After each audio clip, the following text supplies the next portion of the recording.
സഹോദരാ, നിന്റെ കൂടെ നിൽക്കുന്ന നിന്റെ ഭാര്യ മുഹാജിറ, നിന്റെ കൂടെ ജീവിക്കുന്ന നിന്റെ ഭാര്യയുണ്ടല്ലോ, അവളൊരു മുഹാജിറാണ്.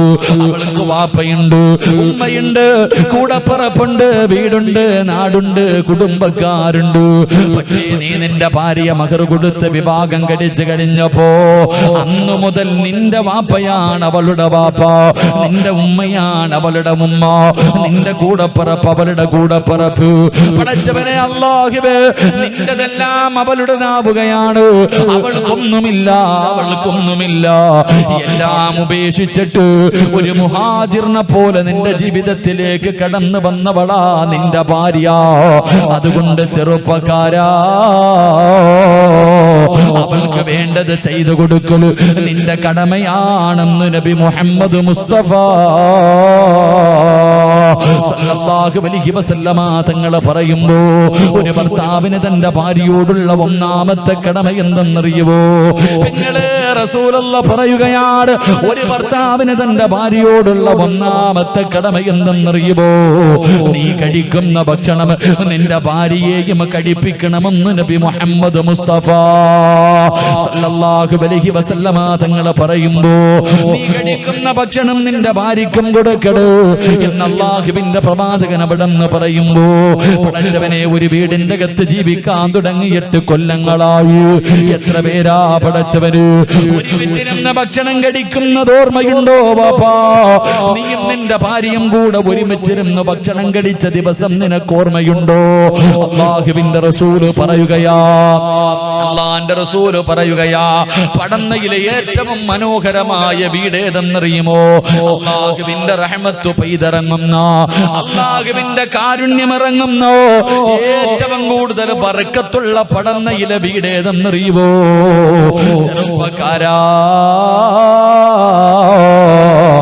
ഏത് വീട്ടിലാണോ ഭാര്യയും ഭർത്താവും ഒരുമിച്ചിരുന്ന് ഭക്ഷണം കഴിക്കുന്നത്, ഈ പടന്നയിലെ ഏതെങ്കിലും ഒരു വീട്ടില് ഒരു ഭർത്താവും ഭാര്യയും ഒരു പാത്രത്തിന്റെ അകത്ത് ഒരുമിച്ചിരുന്ന് ഭക്ഷണം കഴിക്കുന്നുണ്ടോ, ആ വീട്ടിലാണ് അല്ലാഹുവിന്റെ ബർക്കത്ത് ഇറങ്ങുന്നെന്ന് ആദരവായ പ്രവാചകൻ നബി മുഹമ്മദ് മുസ്തഫ സല്ലല്ലാഹു അലൈഹി വസല്ലമ തങ്ങൾ പറയുകയാ, ആ വീട്ടിലാണ് അല്ലാഹുവിന്റെ കാരുണ്യം ഇറങ്ങുന്നത്, ആ വീട്ടിലാണ് സമാധാനമുള്ളത്, ആ വീട്ടിലാണ് ബർക്കത്തുള്ളത്.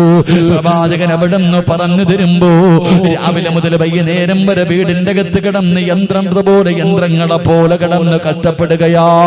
അവസാന വൈകുന്നേര സമയമായി, മഗ്‌രിബ് കഴിഞ്ഞ് ഇശാഇന്റെ സമയമായി, വീട്ടുകാർ മുഴുവനും ഭക്ഷണം കഴിക്കാനിരിക്കുകയാണ്. നിന്റെ പ്രിയപ്പെട്ടവൾ സർവ്വതും വിളമ്പി വെക്കുകയാണ്. മോളെ, നീ കഴിക്കുന്നില്ലോ? എന്റെ ഭർത്താവ് വന്നിട്ട് കഴിക്കാമെന്ന് പറഞ്ഞിട്ട് പടച്ചവനെ, ഭാര്യ നിന്നെ കാത്തിരിക്കുകയാണ്. വീട്ടുകാർ മുഴുവനും ഭക്ഷണം കഴിച്ചിട്ട് കിടന്നുറക്കമായി. സ്നേഹമുള്ള ഭാര്യ ഉറങ്ങാതെ വീടിന്റെ കവാടത്തിൽ കണ്ണും നാട്ട്, എന്റെ പ്രിയതമൻ വരുന്നുണ്ടോ? എന്റെ ഭർത്താവിനെ കാണുന്നില്ലല്ലോ. ടെൻഷനോടെ സമാധാനമില്ലാതെ വീടിന്റെ മുന്നിൽ കാത്തിരിക്കുകയാ. അവസാനം പടച്ചവനെ, നീ നിന്റെ വീട്ടിലേക്ക് കടന്നു ചെന്നു. അവിടെന്ന് സലാം പറഞ്ഞു. ഭാര്യ വീടിന്റെ കവാടം തുറന്നു സലാം അടക്കുകയാ. അവിടെ നിക്കാ ഭക്ഷണം എടുക്കട്ടെ. ആ സമയത്ത് ചില ഭർത്താക്കന്മാര് പറയും, പെണ്ണ്, എനിക്കൊന്ന് ഭക്ഷണം വേണ്ട, ഞാൻ എന്റെ കൂട്ടുകാരുടെ കൂടെ ഹോട്ടലിൽ പോയി വയറ് നിറച്ച് കടിച്ചിട്ടുണ്ട്. അല്ലാഹുവേ, നീ വേണമെങ്കിൽ കടിച്ചോ എന്ന് കാത്തിരുന്ന ഭാര്യയോട് പറഞ്ഞിട്ട് കിടപ്പറയിലേക്ക് കടന്നു പോകുന്ന ചെറുപ്പക്കാരാ, നിന്റെ ഭാര്യയുടെ മനസ്സെന്തേടാ ചിന്തിച്ചു നോക്കാത്തത്? ആ പാവം കഴിച്ചാൽ ഇറങ്ങുവോ ഭാര്യക്ക് കഴിക്കാൻ? നിന്റെ ഭാര്യക്ക് ഭക്ഷണം കഴിക്കാൻ തോന്നുവോ? സ്നേഹമുള്ളവരെല്ലാം മടക്കി വെച്ചിട്ട് പട്ടിണി വന്നിട്ട് നിന്റെ ചാരത്ത് കിടക്കുകയാ. ചെറുപ്പക്കാരാ, കരുണയില്ലാത്തവനാകരുത്, നന്ദിയില്ലാത്തവനാകരുത്.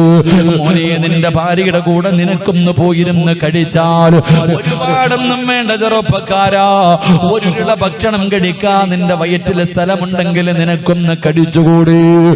നിന്റെ വയറിന്റെ അകത്ത് സ്ഥലമില്ലെങ്കിലോ അല്ലാഹുവേ, ഭാര്യ കടിക്കുന്ന പാത്രത്തിന്റെ അകത്ത് കൈയിട്ടിട്ട് ഒരു കിള ഭക്ഷണം ഭാര്യ നിന്റെ ഭാര്യയുടെ വായിലൊന്ന് വെച്ച് കൊടുക്കണം ചെറുപ്പക്കാരാ. അല്ലാഹുവേ, അല്ലാതെ വയറ് നിറച്ച് തിന്നിട്ടുമെന്ന് കിടക്കുന്ന ചെറുപ്പക്കാരാ, അത് നല്ലതാണെന്ന് നിനക്കാരാ പറഞ്ഞു തന്നത്? അതൊരിക്കലും ശരിയല്ല പൊന്നുമോര്. മഹാനായ നബി മുഹമ്മദ് മുസ്തഫ